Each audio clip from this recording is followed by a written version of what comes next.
Mahigala atong gi-cover karon kining usa ka kalihukan dinhi sa Barangay Tawala sa lungsod sa Panglao. Usa ka kalihukan nga gipisugdahan sa Rotary Club of Tagbilaran nga gipanguluhan ni Madam Nila Montero. Sangguniang kabataan nga gipanguluhan ni Aya Montero ug ang atong Panglao Business Club.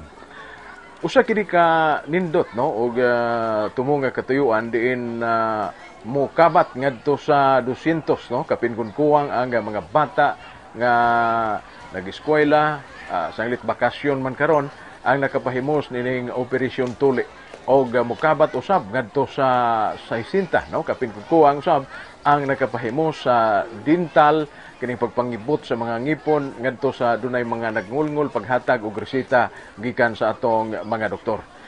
Atong nahinabi mga higala si konsehal ako atong nahinabi si ang presidente no sa Rotary Club of Tagbilaran si Madam Nila Montero ingon man ang barangay kapitan no sa Barangay Tawala og ingon man ang mga doctors no nga mi suporta gyud dinhi nga maong nisgutan nga kalihukan. Ani ang mga higala atong ipakita ninyo og ipadangat usab no ang ilang mga mensahe kalabot niini. Karong buntaga niya ang Rotary Club of Tagbilaran uban sa mga SK headed by sa SK Federated Chairman sa Lungsod sa Panglao, Panglao Business Club, Panglao Women's Association, nagdental o Operasyon Tuli ang Rotary Club of Tagbilaran. Unya tinuig ni natong activity sa Rotary Club of Tagbilaran. Pero karon ni ato sa Barangay Tawala niya man sa Tawala katong nakita nga daghang kabataan dili lang sa atong Barangay Tawala kundi sa tibuok lungsod sa Panglao ni gayod karon avail sa atong dental mission o Operasyon Tuli. Karong mga buwan sa Mayo kasagaran maayo na dito tagtuloy.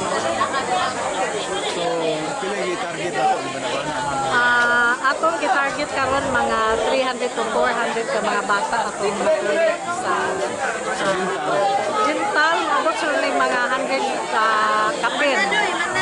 Daghan man atong gitanaw atong lista do na tay mga more than 100 patients magpaibot og ngipon. Dili lang sa atong lungsod sa Panglao kundi dili sa nagkalalaing lungsod sa Bohol dito na ta sa Luway Municipality of Lobo o muadtuay patapuhon sa Municipality of Duero kay kining atong medical mission usa sa ato ang director sa community service ang ato mang famous internist sa atong probinsya sa Bohol, past president Dr. Bong Lichago. Uban sab kaniya kanunay ang pediatrician nga si Dr. Marites Lichago. Karon uban kanato si Dr. Tabel, Dr. Tony Ramos, surgeon nato, Rotarian usab, Dr. Tony Daplas, Rotarian usab. Daghang mga doctors nga niya uban kanato karon, mga nurses, mga Rotaractors nga nurses ug nurses sa Ramiro Community Hospital. Okay, ako may isang service director sa mga pre-clinics, mga projects sa Rotary Club.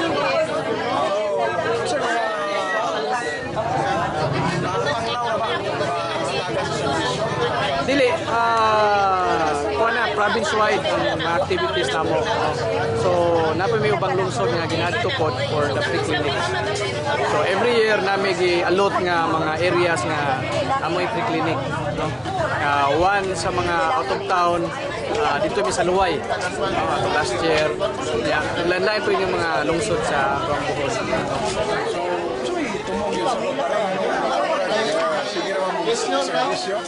Basically, mo ginay Rotary, no? It's more or less it's a service-oriented tawag na ito nga club, no? It's an international club with the motto of service above self. So service din na siya. So that's why manotice ninyo most of our projects service-oriented din na siya. Sa traffic, free clinics, no? Deworming, education, daghan. So happy kay mi nga nakita po sa atong mga private sector as well as public no, mga personal nga they give something to the club to raise funds for this. No? So nakita man gyud nila nga kung asa pa do nga ilang ihatag, nakita gyud nila. So they're so happy nga makita nila kung where are the funds goes, donate nila.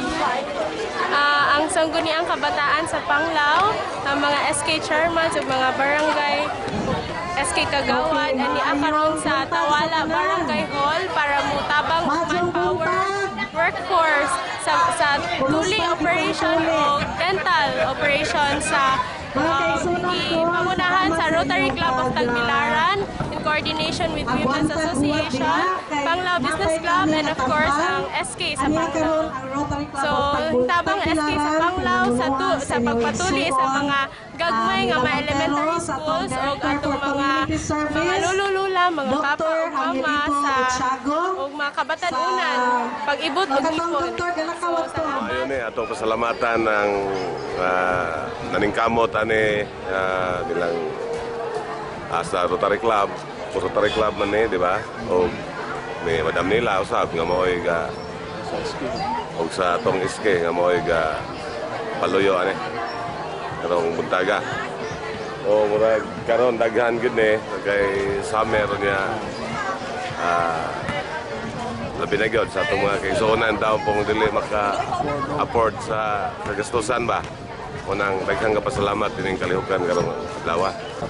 Ako lang pasalamat sa mga sa Rotary Club, sa nila ni Madam nila, sa SK o sa mga doktor nga niapel karon sa pag